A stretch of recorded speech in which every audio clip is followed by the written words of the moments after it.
S'il vous plaît, épousez ma mère, monsieur. C'est tout ce qui me reste, supplia la petite mendiante au millionnaire. Tu peux épouser ma mère. Les mots jaillirent de la bouche de Lucia comme un coup de feu. L'homme en costume resta figé, sa tasse de café à mi-chemin de ses lèvres. Autour du petit café, les conversations s'arrêtèrent. Tous les regards se tournèrent vers la table dans le coin, où se tenait une fillette de 7 ans, une feuille de papier froissé tremblant dans les mains. Carlos baissa lentement sa tasse. Il regarda la petite fille, les yeux pleins de larmes, mais le menton levé avec détermination. « Excusez-moi, demanda-t-il, pas sûr d'avoir bien entendu. »« Peut-il épouser ma mère » répéta Lucia, plus fort cette fois, d'une voix ferme et posée. « Nous avons besoin de quelqu'un pour l'épouser. » De derrière le bar, Maria laissa tomber l'assiette qu'elle était en train de sécher. Le verre brisé s'abattit sur le sol avec la foudre, et toutes les têtes se tournèrent vers elle. Son visage était devenu pâle, ses yeux écarquillés de terreur. « Lucia, viens ici tout de suite » s'écria Maria, mais sa voix se brisa au milieu de sa phrase. La petite fille ne bougea pas. Elle resta debout près de la table de Carlos, les bras tendus, lui tendant le journal. « Tiens, c'est écrit, » dit-elle.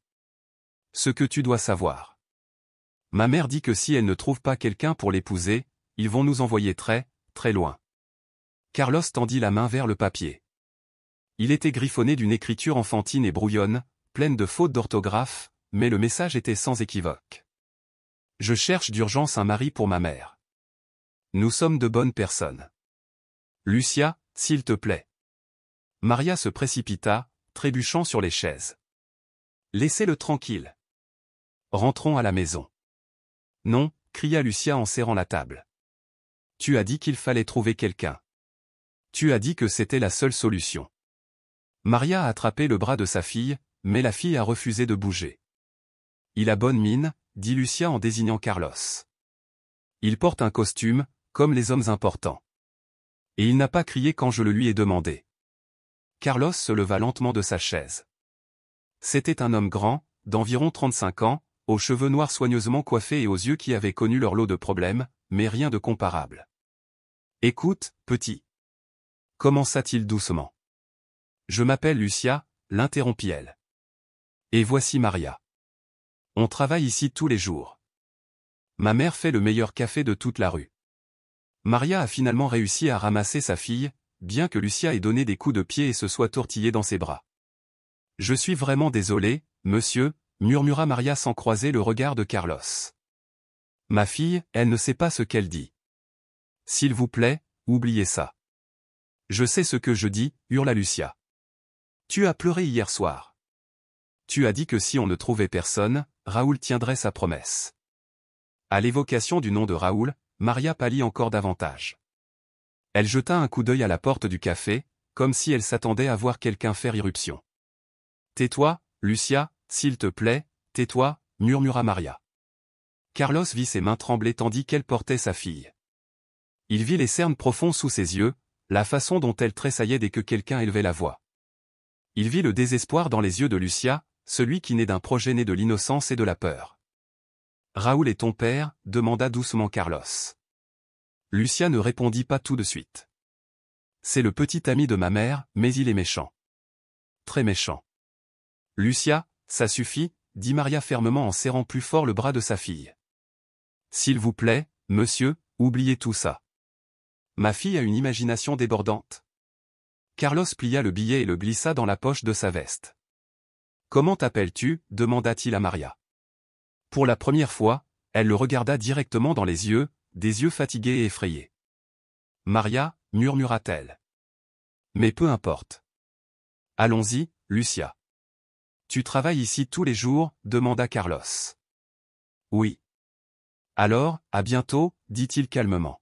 « Et peut-être qu'une prochaine fois, on pourra parler. » Maria ne répondit pas.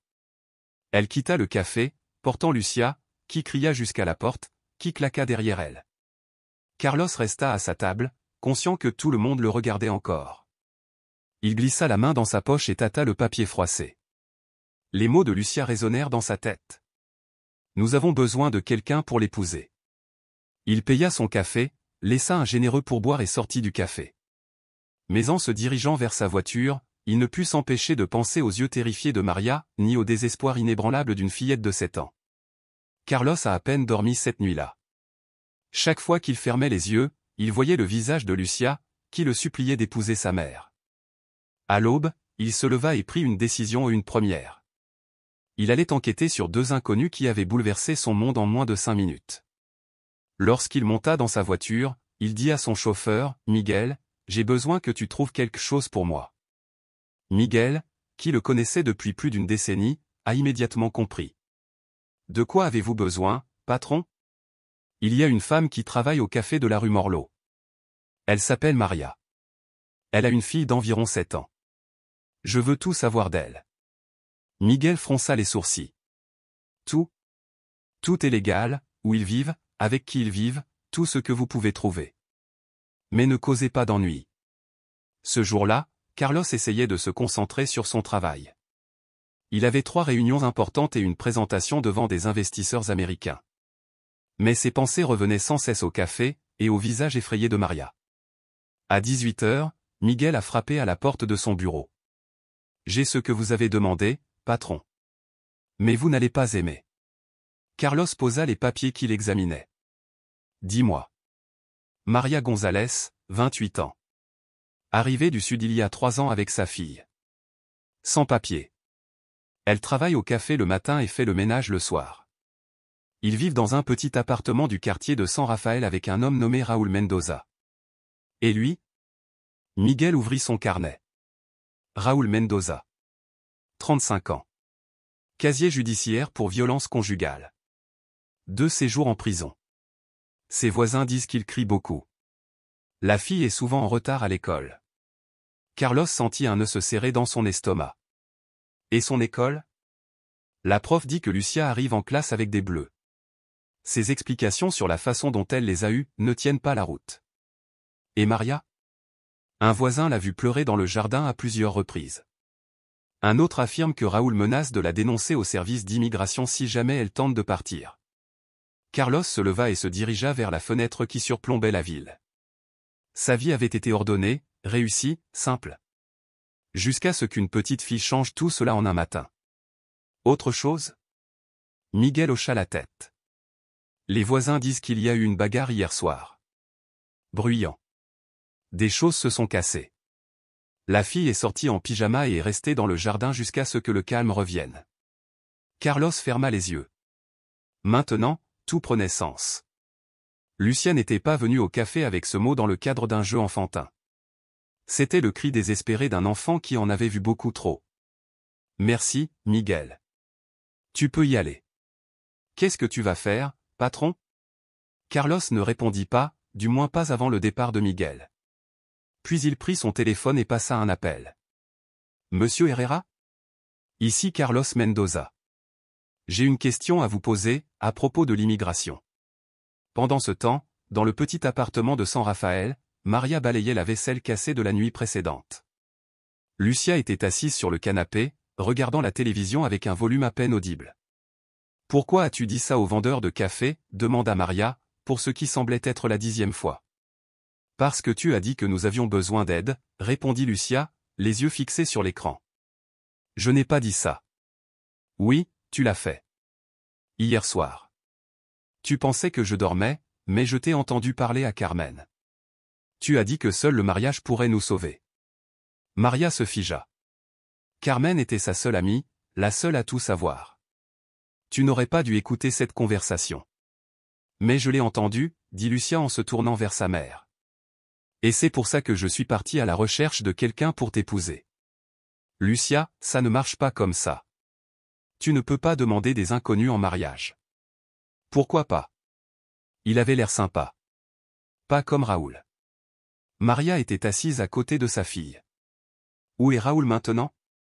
Il est parti tôt. Il a dit qu'il avait quelque chose d'important à faire. Maria sentit un frisson froid lui parcourir l'échine. Quand Raúl parlait de sujets importants, cela signifiait généralement des ennuis. Pour elle. Lucia, penses-tu que le seigneur du café nous aidera? Non, mon amour. Les gens comme lui n'aident pas les gens comme nous. Pourquoi? Parce que c'est comme ça que le monde est. Lucia resta silencieuse un moment, puis demanda doucement, « Et si je lui redemandais ?» « Non, » dit Maria fermement. « Ne le dérange plus. Tu me comprends ? » « Oui, maman. » Mais tandis que Maria retournait nettoyer la cuisine, les pensées de Lucia s'attardaient sur l'homme en costume. Il l'avait écouté. Il n'avait pas crié, n'avait pas ri, ne lui avait pas dit de partir. Dans un monde où la plupart des adultes semblaient en colère ou effrayés, il était différent. Et Lucia avait appris une chose importante, quand on trouve quelque chose de différent, quelque chose de bienveillant dans un monde qui ne l'est pas, on ne le laisse pas partir si facilement. Carlos est arrivé au café le lendemain matin à 8 heures. Maria nettoyait les tables d'un geste lent et mécanique, son visage trahissant les signes d'une nuit blanche. Lorsqu'elle le vit entrer, ses épaules se tendirent.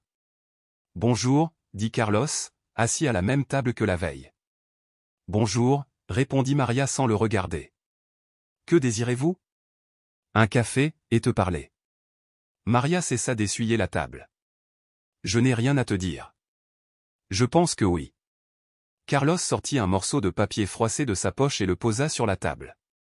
Maria le regarda comme s'il s'agissait d'un objet dangereux, d'une bombe sur le point d'exploser. « Ma fille n'est qu'une enfant, » dit-elle. Elle ne sait pas de quoi elle parle. « Je sais pour Raoul, » dit Carlos sans détour. Maria laissa tomber le chiffon qu'elle tenait. Elle resta immobile, les yeux écarquillés. « Je ne sais pas de quoi tu parles. Je sais que tu n'as pas de papier. Je sais qu'il menace de te dénoncer. Je sais qu'il frappe Lucia. Tu ne sais rien. » Maria ramassa le chiffon du sol avec des mains tremblantes. « Et même si tu l'avais fait, ce n'est pas ton problème. Je veux t'aider. » Maria laissa échapper un rire amer, sans joie. « M'aider ? Pourquoi ? Parce que tu as pitié de moi. Non. Parce que votre fille a eu le courage de demander de l'aide. Et parce que personne ne devrait vivre dans la peur. » Maria s'approcha de la table. Sa voix se réduisit à un murmure. « Que voulez-vous de moi ? Rien.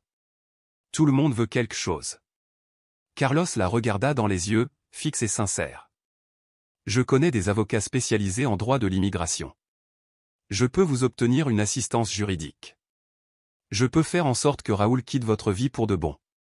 En échange de quoi ? En échange de rien. » Maria recula.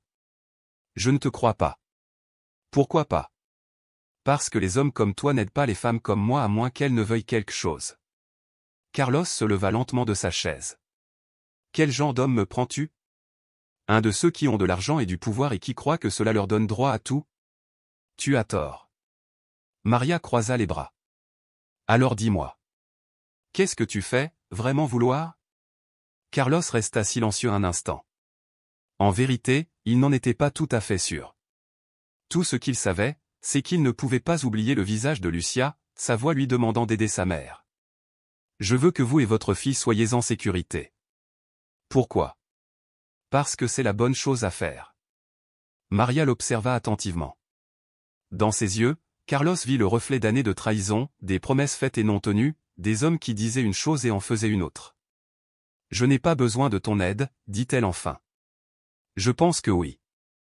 Et je pense que tu as tort. » Maria tourna le dos et recommença à nettoyer les tables. Carlos comprit.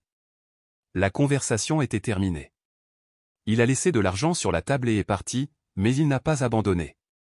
Au cours des 2 semaines suivantes, Carlos est venu au café tous les jours. Il commandait son café, lisait le journal, travaillait tranquillement sur son ordinateur portable. Il n'approchait jamais Maria, ne lui mettait jamais la pression. Mais il était toujours là. Lucia a commencé à se faufiler jusqu'à sa table quand sa mère ne regardait pas. Elle lui a parlé de son école, lui a posé des questions sur son travail, lui a montré fièrement ses dessins. « Tu sais que tu n'es pas censé me parler ?» demanda Carlos un jour. « Je sais, » dit Lucia. « Elle dit que je ne devrais pas te déranger. »« Tu ne me déranges pas. »« Vraiment ? » ?»« Vraiment. » Lucia sourit. C'était le premier sourire sincère que Carlos voyait chez elle. « Tu veux toujours nous aider. » Carlos jeta un coup d'œil vers le bar, où Maria les observait, l'inquiétude gravée sur son visage. « Oui. Mais ta mère aussi doit vouloir de l'aide. Elle a peur. » « De quoi ? » « De tout. de Raoul. De ton renvoi. De ta ressemblance avec les autres hommes. Quels autres hommes? Lucia haussa les épaules. Ceux qui promettent des choses et disparaissent ensuite. Carlos a compris. Maria n'était pas seulement une femme sans papier fuyant un homme violent. C'était une femme qui avait appris à ses dépens à ne pas croire les promesses des inconnus. Cette nuit-là, Carlos a reçu un appel de son ami Miguel. Il y a un problème. Raoul a découvert que tu posais des questions sur Maria. Il est furieux. Les voisins disent qu'il y a eu une autre bagarre hier soir. Une sacrée bagarre. Carlos sentit le sang quitter son visage. Est-ce qu'elle va bien? Je ne sais pas. Elle n'est pas venue travailler aujourd'hui. Carlos raccrocha et prit ses clés de voiture. Il avait hâte que Maria lui demande de l'aide. Les choses s'étaient aggravées et il était trop tard pour faire attention. Alors qu'il traversait les rues en direction du quartier de San Rafael, son esprit s'emballait. Il avait appris quelque chose au cours des dernières semaines, parfois, aider quelqu'un signifiait ignorer ce qu'il disait vouloir. Que les personnes qui avaient le plus besoin d'aide étaient souvent celles qui y résistaient.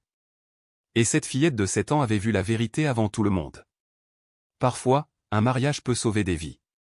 Non pas un mariage fondé sur l'amour, mais un mariage utilisé comme un outil, un bouclier, la seule protection restante pour deux personnes sans autre option. Il trouva Maria assise dans les escaliers devant son immeuble. Elle avait un œil au beurre noir et une lèvre fendue. Lucia était à côté d'elle, serrant dans ses bras une poupée cassée. « Où est Raoul » demanda Carlos. « Il est parti » répondit Maria sans lever les yeux. « Il a dit qu'il retournait à l'immigration. »« Quand ? » ?»« Je ne sais pas. Peut-être aujourd'hui, peut-être demain. » Carlos s'assit à côté d'elle. « Ce qui s'est passé ?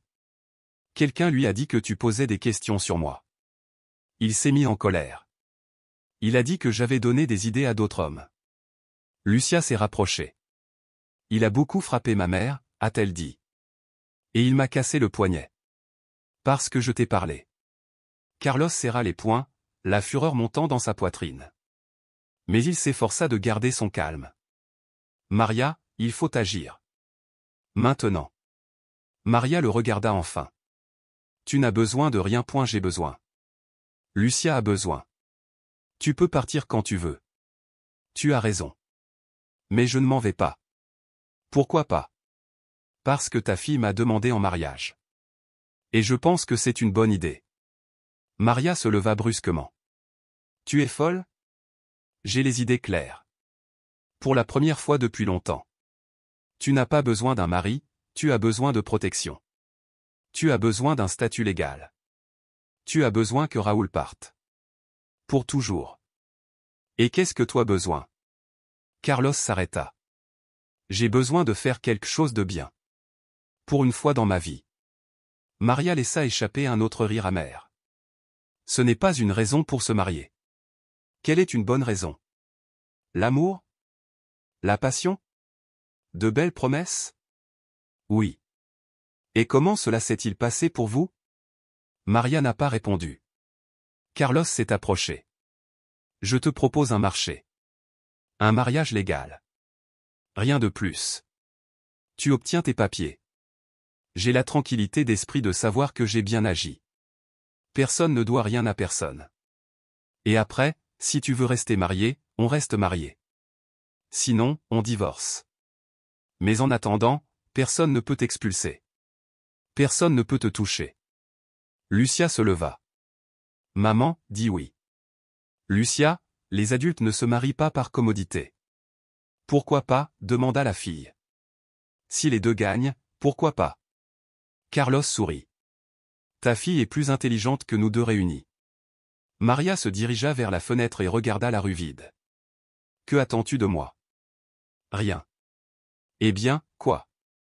Que tu apparaisses parfois avec moi en public. Que nous nous comportions comme un couple quand il le fallait.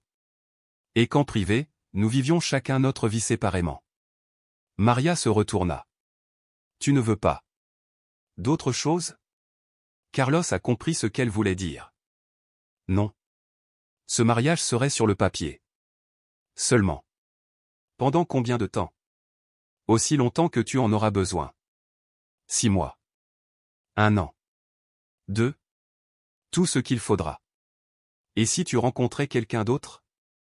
Ensuite, on discute. On trouve une solution. Maria regarda Lucia, qui les observait avec de grands yeux pleins d'espoir. Et si ça tourne mal? Et si ça empire?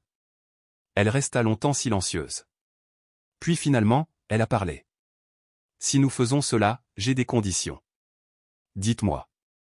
Pas de sexe. Pas d'amour fin. Pas de promesses romantiques que tu ne tiendras pas. D'accord. Je vais continuer à travailler. Je ne veux pas que tu me soutiennes. Parfait. Et si, à tout moment? J'ai l'impression qu'il me manque de respect, c'est fini, dit Maria, la voix tremblante. Compris, répondit Carlos en lui tendant la main. Marché conclu. Maria lui serra la main, scellant ainsi l'événement. Lucia, debout à proximité, applaudit. C'était officiel. Ils étaient désormais en couple, même si Maria n'avait pas encore pleinement ressenti le poids du moment. Carlos expliqua, ça veut dire qu'on va se marier pour que ta mère ait des papiers. Maria hésita, digérant encore ses paroles. Mais nous ne sommes pas ensemble, protesta-t-elle. Carlos et Maria échangèrent un regard. Mais vous allez vivre ensemble, demanda Lucia. Il n'y avait pas pensé. Maria sourit et répondit, on verra ça plus tard. 3 jours plus tard, ils se présentèrent devant un juge à l'état civil. Maria portait une simple robe bleue achetée au marché. Carlos, quant à lui, portait le même costume qu'il portait au travail, pas vraiment la tenue qu'on attendrait pour un mariage. Il n'y avait ni fleurs, ni alliance, ni invité. Seule Lucia, choisie comme témoin, ne cessait de sourire. « Acceptez-vous Carlos Mendoza comme votre mari ?» a demandé le juge à Maria. « Oui, je le fais. » Le juge se tourna vers Carlos. « Acceptez-vous Maria González comme épouse ?» Carlos hocha la tête d'une voix ferme. « Oui, je le veux. »« Je vous déclare mari et femme, » déclara le juge. Il n'y eut pas de baiser, juste une poignée de main. Lucia, cependant, put contenir sa joie et s'écria « Félicitations !» En quittant le bureau d'état civil, Maria se tourna vers Carlos d'une voix douce et reconnaissante. « Merci. Merci infiniment. » Carlos la regarda, une pointe de sincérité dans les yeux. « Pourquoi me remercies-tu? » Parce que tu m'as donné l'opportunité d'être une meilleure personne qu'hier. Maria ne répondit pas immédiatement, mais pour la première fois depuis longtemps, elle sentit une lueur d'espoir. Peut-être, tout irait bien. La lune de miel dura exactement 2 semaines. Carlos avait loué un petit appartement confortable pour Maria et Lucia. Ce n'était pas luxueux, Maria avait insisté sur le fait qu'elle ne voulait pas se sentir comme une femme entretenue, mais c'était un bon début. Chaque matin, Carlos emmenait Lucia à l'école. Le dimanche, ils partageaient le repas et, si nécessaire, ils se présentaient en public comme une famille. Tout se passait bien, jusqu'à ce que Raoul décide d'agir. « Madame Mendoza. » La voix à la porte fit sursauter Maria. Elle se tendit. Elle n'était pas encore habituée à la sonorité de son nouveau nom de famille. « Oui, c'est moi. Je suis l'agent Patricia Ruiz des services d'immigration. J'ai besoin de vous parler. » Derrière elle se tenait un jeune homme portant un dossier rempli de papiers.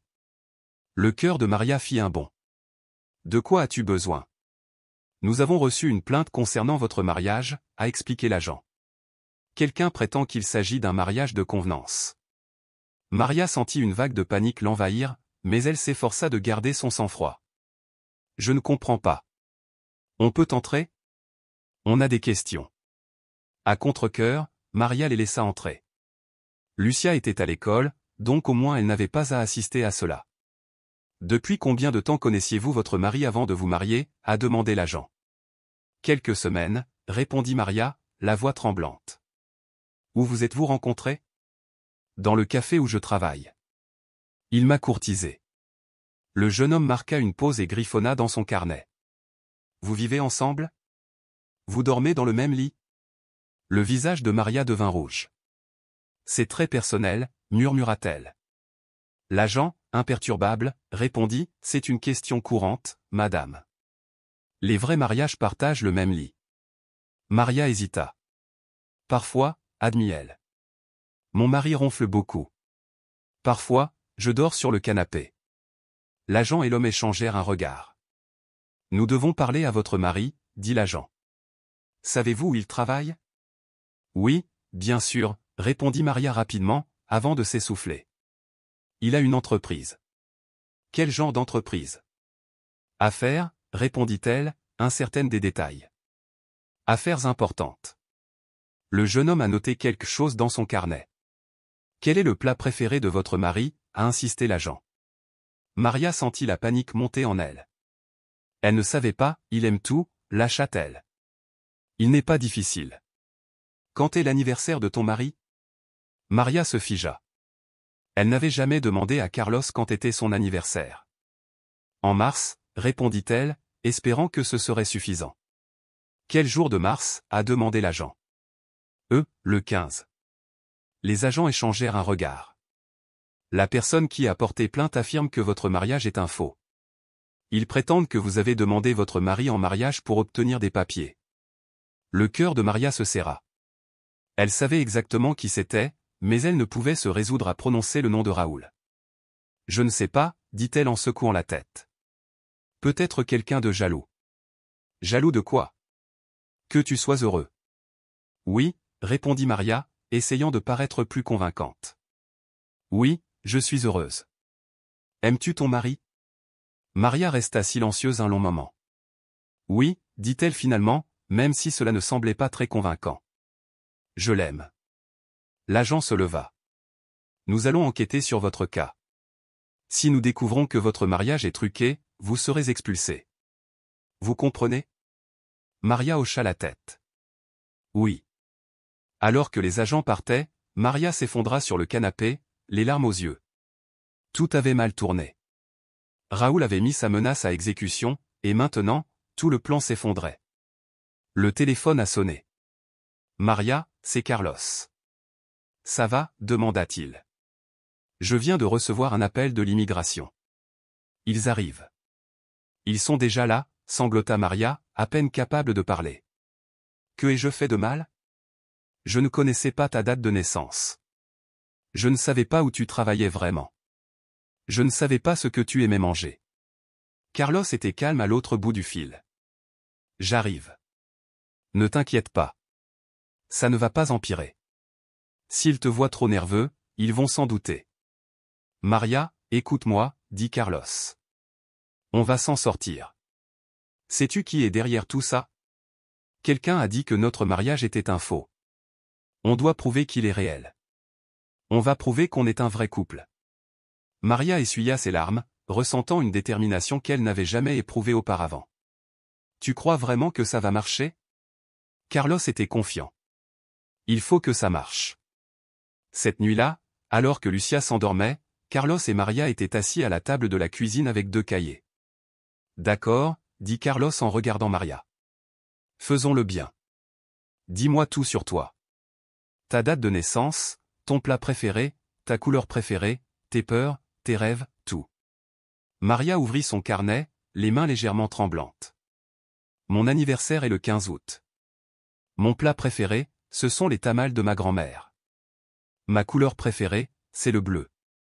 Ma plus grande peur, c'est qu'il arrive quelque chose à Lucia. Elle regarda Carlos. Et mon rêve? Mon rêve, c'est d'être libre. Vraiment libre. Carlos hocha la tête et nota tout. À mon tour. Mon anniversaire est le 23 octobre, pas le 15 mars. Mon plat préféré, ce sont les enchiladas vertes. Ma couleur préférée, c'est le vert. Ma plus grande peur, c'est de ne pas être à la hauteur. Il marqua une pause.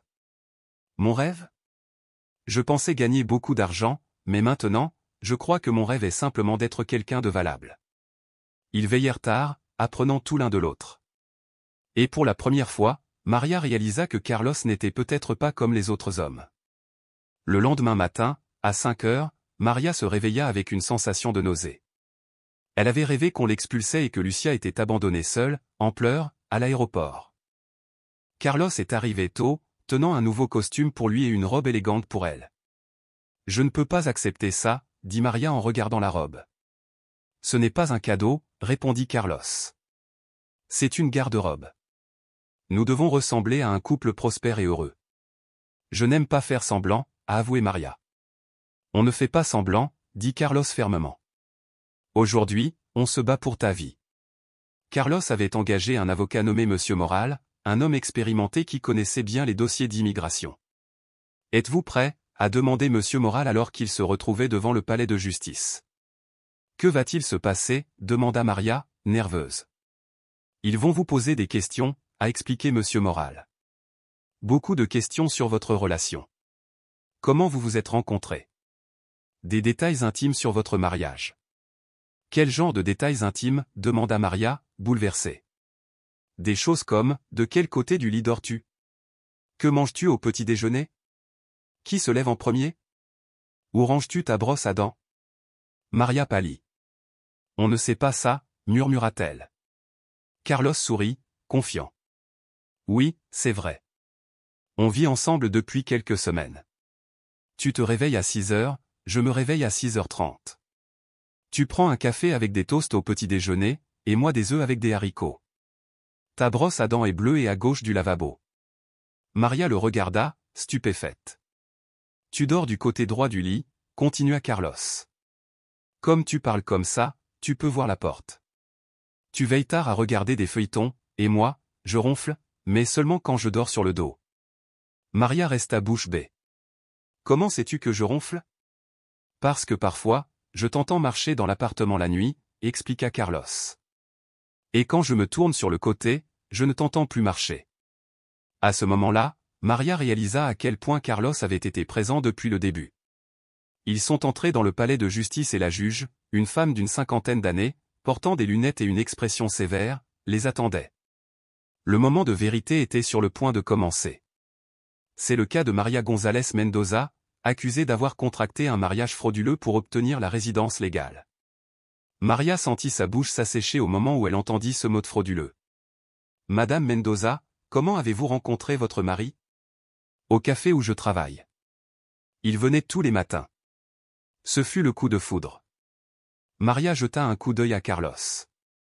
Ils avaient préparé cette réponse. Non, votre honneur. Au début, je le croyais arrogant. Pourquoi ?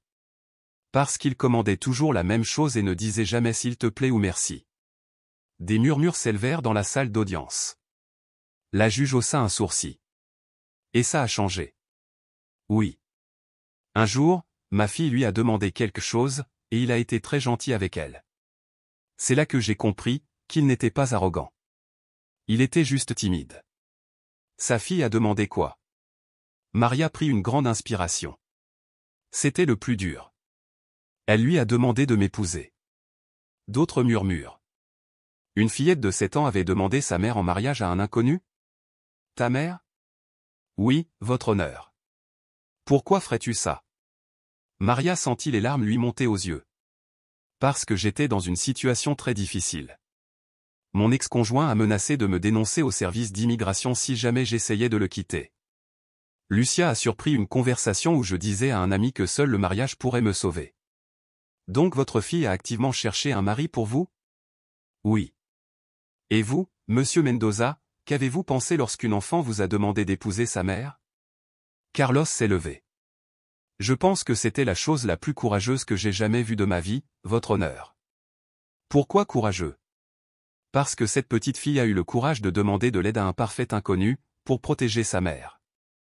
Cela demande de la force. Et c'est pourquoi elle a décidé de se marier. Je n'ai pas décidé de me marier uniquement à cause de ce moment. J'ai enquêté sur la situation de Maria. Vous avez enquêté sur elle ? Oui. J'ai découvert qu'elle vivait avec un homme violent qui la menaçait constamment. J'ai découvert que Lucia arrivait à l'école avec des bleus. Maria cumulait 2 emplois pour survivre, et avait encore trop peur de quitter la maison. Le juge a pris des notes. Et tu es tombé amoureux d'elle pendant cette enquête ? Carlos s'arrêta un long moment. Non, votre honneur. Je suis tombé amoureux d'elle après notre mariage. La salle d'audience est devenue silencieuse. Après ? Oui. Au début, je voulais juste l'aider. Mais en vivant avec elle et avec Lucia, j'ai appris ce que signifie vraiment prendre soin de quelqu'un. J'ai appris ce que signifie être utile, et pas seulement avoir besoin. Peux-tu expliquer ? Toute ma vie, j'ai cru réussir grâce à l'argent et au pouvoir. Mais avec Maria, j'ai appris que le vrai succès, c'est quand on peut compter sur soi, quand on a confiance en soi pour protéger ce qu'on aime le plus. Carlos regarda Maria. Elle m'a appris qu'il y a une différence entre avoir une vie confortable et avoir une vie qui vaut la peine d'être vécue. La juge a enlevé ses lunettes. Et vous, Madame Mendoza, êtes-vous aussi tombée amoureuse après le mariage? Maria se leva. Ses jambes tremblaient. Oui, votre honneur. Mais pas comme on tombe amoureux dans les films. Alors comment? J'ai adoré sa patience. Sa façon de parler à Lucia comme si elle était une personne importante. Il ne m'a jamais rien demandé que je ne sois prête à donner. Elle essuya une larme. Je suis tombé amoureux du sentiment de sécurité, pour la première fois depuis des années. La juge a examiné ses documents en silence pendant quelques minutes. Puis elle a pris la parole. Je délivre une ordonnance de protection permanente contre Raúl Mendoza. J'autorise Maria González Mendoza à séjourner légalement dans ce pays. Son mariage ne fera pas l'objet d'une enquête plus approfondie. Des applaudissements discrets ont retenti dans la salle d'audience. Maria ne souriait pas. Elle était trop fatiguée. Mais pour la première fois depuis longtemps, elle n'avait plus peur. 3 semaines après l'audience, Maria a emballé ses affaires dans des cartons. Carlos était assis sur le canapé et la regardait plier les vêtements de Lucia. « Tu n'es pas obligé de partir, dit-il. »« Oui, je le fais. »« Pourquoi ?» Maria s'arrêta, tenant un chemisier. « Parce que j'ai déjà ce qu'il me fallait. Mes papiers sont en règle. J'ai une protection juridique. Raoul ne peut plus s'approcher de nous. Je n'ai pas besoin d'un faux mari. » Un faux mari? Vous savez ce que je veux dire. Carlos s'est levé. Au tribunal, tu as dit que tu étais tombé amoureux de moi. J'ai dit ce que j'avais à dire. Alors tu as menti. Maria a continué à faire ses bagages sans répondre. Maria, regarde-moi. Elle se retourna. Ses yeux étaient rouges, comme si elle avait pleuré. Vous avez menti au tribunal. Est-ce que ça a de l'importance? Oui. C'est important. Pourquoi? Nous avons gagné le procès. Je peux vivre ma vie. Et moi? Toi aussi. Tu peux vivre ta vie. Trouve quelqu'un qui t'aime vraiment, pas quelqu'un qui t'abandonne par gratitude. Carlos s'est approché. Tu penses que ce que tu ressens pour moi n'est que de la gratitude? Maria a déménagé. Je ne sais pas ce que je ressens. C'est ça le problème.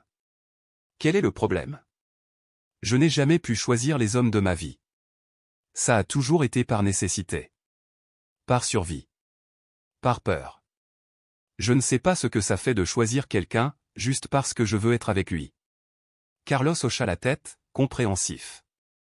Tu as besoin de temps. J'ai besoin de savoir qui je suis, quand je n'ai pas peur. Et si, après avoir découvert qui tu es, tu veux toujours être avec moi? Maria sourit, pour la première fois depuis des semaines. Alors nous parlerons.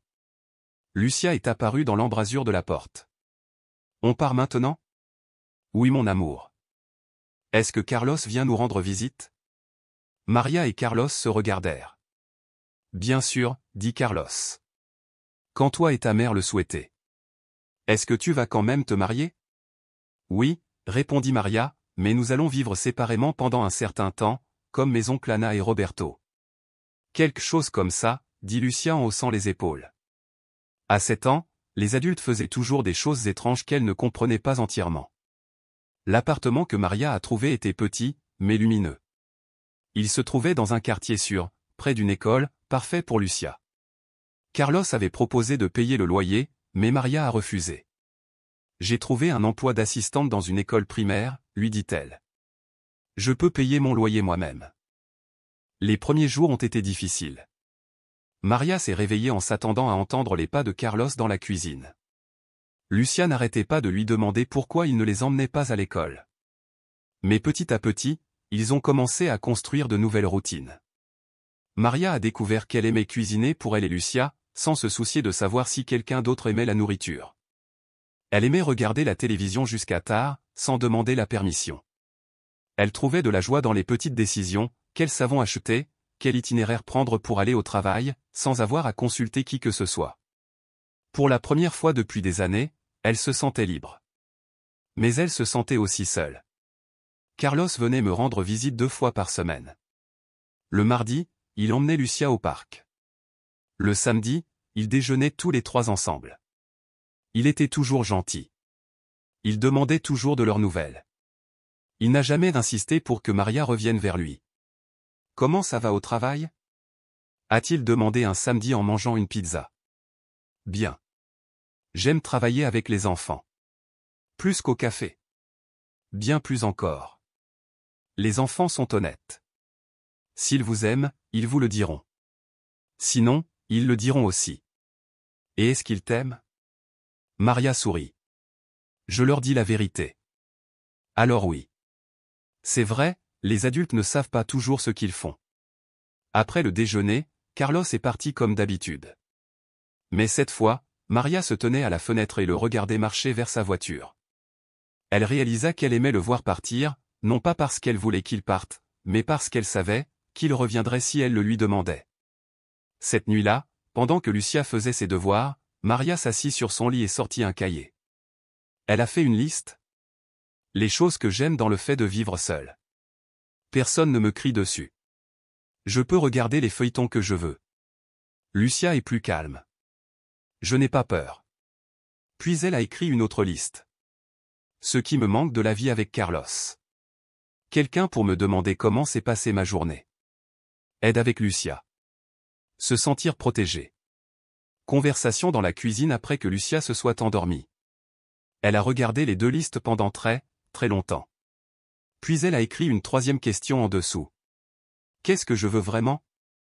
À cette question, elle a écrit un seul mot. Choisir. Elle voulait choisir d'être avec quelqu'un, non pas parce qu'elle en avait besoin, mais parce qu'elle recherchait à. Elle voulait choisir d'aimer, ne pas se sentir obligée d'aimer. Elle voulait choisir de faire confiance, et non pas y être forcée. Et à ce moment-là, elle réalisa quelque chose de discrètement puissant. Peut-être que pour la première fois de sa vie, elle avait le luxe de pouvoir choisir. La question était, qu'allait-elle choisir? Elle ferma le cahier et s'endormit. Mais pour la première fois depuis longtemps, elle ne s'est pas endormie en s'inquiétant de l'avenir.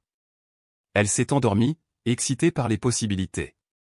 6 mois plus tard, Maria s'est réveillée un samedi, sachant que ce jour allait tout changer.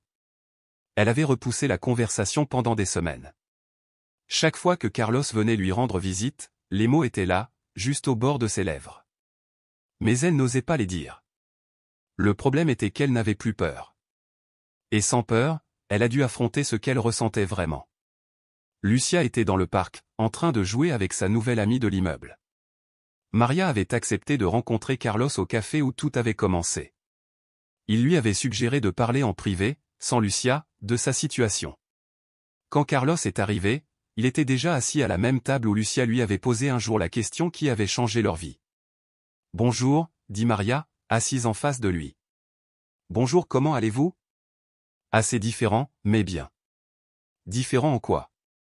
Maria prit une profonde inspiration.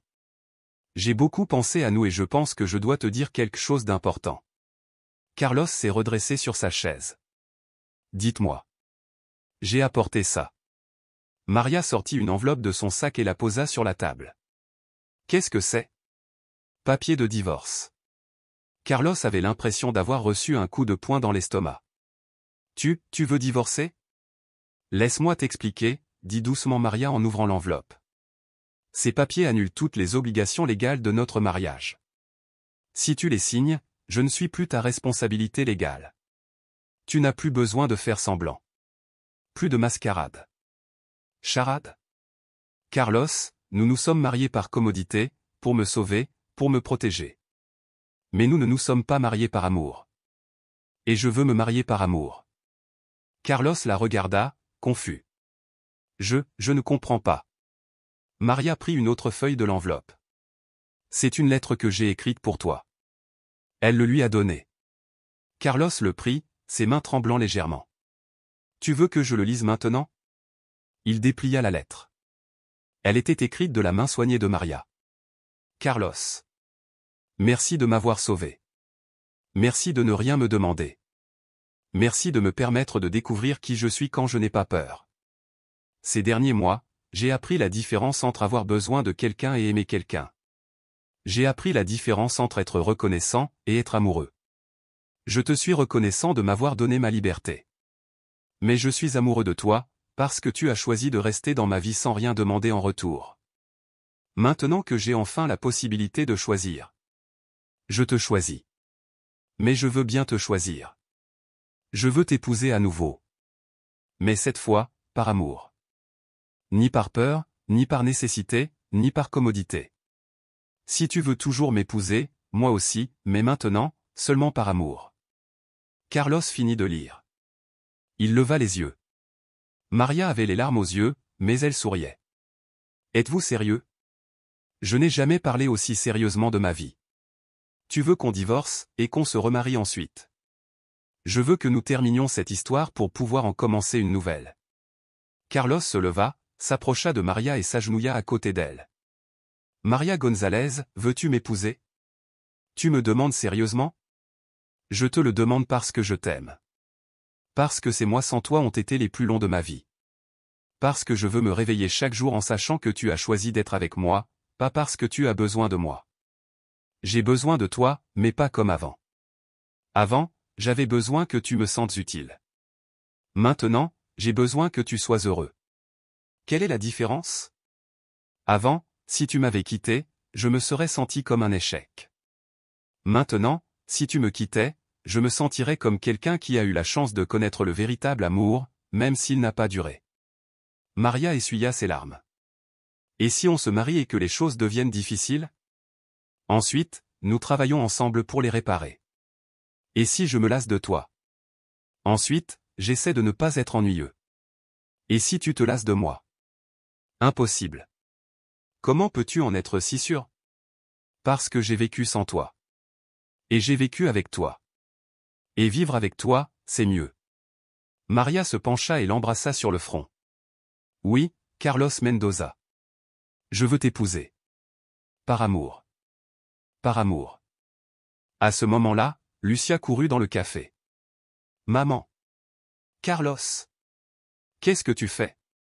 Nous nous fiançons, dit Carlos en se levant du sol. Encore? Cette fois, c'est différent, explique Maria. Cette fois, c'est parce que nous nous aimons, pas parce que nous avons besoin l'un de l'autre. Est-ce que ça veut dire que vous allez vivre à nouveau ensemble? Oui. Si tu veux. Lucia sourit et fouilla dans sa poche. Alors tu vas en avoir besoin. Dans sa main se trouvaient 2 simples bagues en argent. Où as-tu trouvé ça? Demanda Maria, stupéfaite. Je les ai achetées avec l'argent de ma petite souris. La dame de la bijouterie a dit que c'était pour les gens qui s'aiment. Vraiment? Carlos prit une des bagues et la glissa doucement au doigt de Maria. Maintenant oui, dit-il. Maintenant, c'est réel. Maria prit l'autre bague et la plaça au doigt de Carlos. Maintenant, place à l'amour. Lucia applaudit joyeusement. Et maintenant, nous pouvons être une vraie famille. Pour la première fois depuis leur rencontre, Carlos et Maria se sont embrassés. Non pas parce qu'ils devaient prétendre être des époux, mais parce qu'ils le voulaient. Et dans ce baiser, ils l'ont senti. La différence entre un mariage de convenance et un mariage d'amour. 2 ans plus tard. Carlos. J'ai encore perdu une dent. Lucia courait dans le jardin de la petite mais lumineuse maison qu'ils avaient achetée ensemble 6 mois auparavant.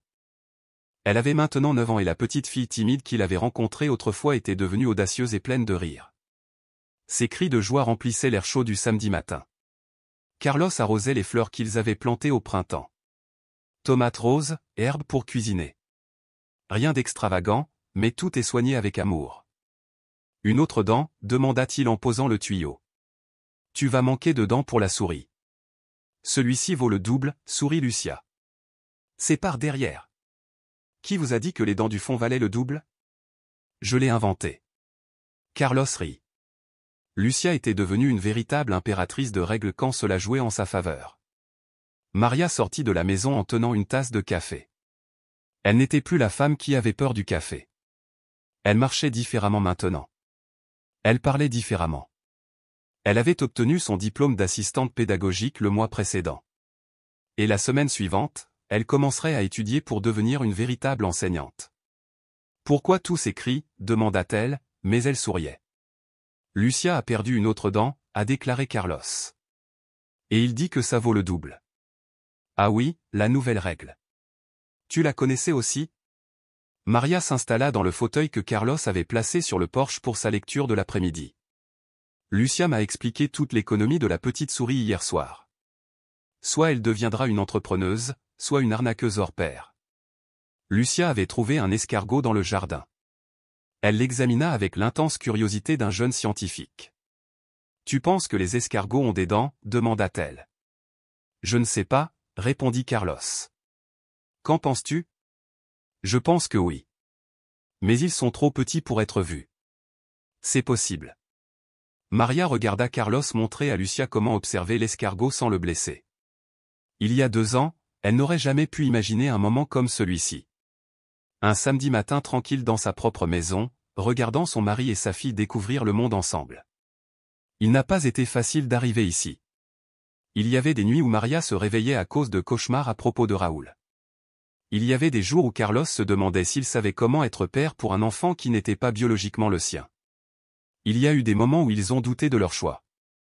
Mais il y avait des matins comme celui-ci. « Maman, on peut faire des crêpes ?» demanda Lucia, les yeux pleins d'espoir. « Tu ne viens pas de prendre ton petit déjeuner ?» répondit Maria. C'était il y a un moment. Genre, 1 heure. Les enfants ont des estomacs très efficaces, a ajouté Carlos en souriant. Ils transforment les aliments rapidement pour faire de la place pour plus. Ce n'est pas de la vraie science, dit Maria avec un sourire narquois. Comment le sais-tu, taquina-t-il. Parce que j'étudie pour devenir enseignant. Je veux avoir science. Ah oui, j'avais oublié. Je vis avec un intellectuel maintenant, dit Maria en faisant semblant de soupirer dramatiquement. Elle lui a lancé une feuille du jardin. Ferme-la. Lucia regarda ses parents se taquiner de manière enjouée, et un sourire se répandit sur son visage.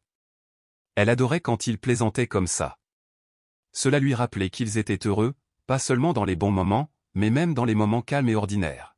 « Tu sais quoi ?» demanda soudainement Lucia. « Quoi ?» répondirent Maria et Carlos en même temps. « Je savais que tu allais tomber amoureux. »« Pour de vrai. »« Vraiment ?» demanda Maria, surprise. « Comment ? » Parce que quand je t'ai demandé en mariage à Carlos, il ne s'est pas moqué de moi. Et tu t'es énervé, mais tu ne m'as pas crié dessus. Les gens qui s'entendent bien, ajouta-t-elle doucement, ne se moquent pas des enfants. Et ils ne se crient pas dessus. Maria et Carlos se regardèrent. Parfois, Lucia disait des choses avec une sagesse bien supérieure à ses 7 ans. Et comment as-tu appris ça ? demanda doucement Carlos. Nous, les enfants, nous sommes vraiment doués pour observer les adultes. Qu'avez-vous observé d'autre ? Que vous vous aimez plus maintenant que lorsque vous vous êtes mariés. Comment le sais-tu ? demanda-t-il. Parce qu'avant, vous vous traitiez comme des amis qui vivaient ensemble. Mais maintenant, vous vous traitez comme le cadeau préféré de l'autre. Maria sentit ses yeux se remplir de larmes. Tu sais quoi, Lucia, murmura-t-elle, la voix chargée d'émotion. Tu as raison. Cet après-midi-là, tandis que Lucia était assise à la table de la cuisine en train de colorier, Maria et Carlos étaient assis ensemble sur le porche, regardant le soleil plonger sous l'horizon. « À quoi penses-tu ? demanda Carlos d'une voix douce. Comme tout est différent maintenant, répondit Maria. Il y a 2 ans, je ne pensais qu'à survivre. C'était tout. Elle s'arrêta, puis sourit doucement. Mais maintenant, j'ai des projets. J'ai des rêves. Des choses que je veux faire.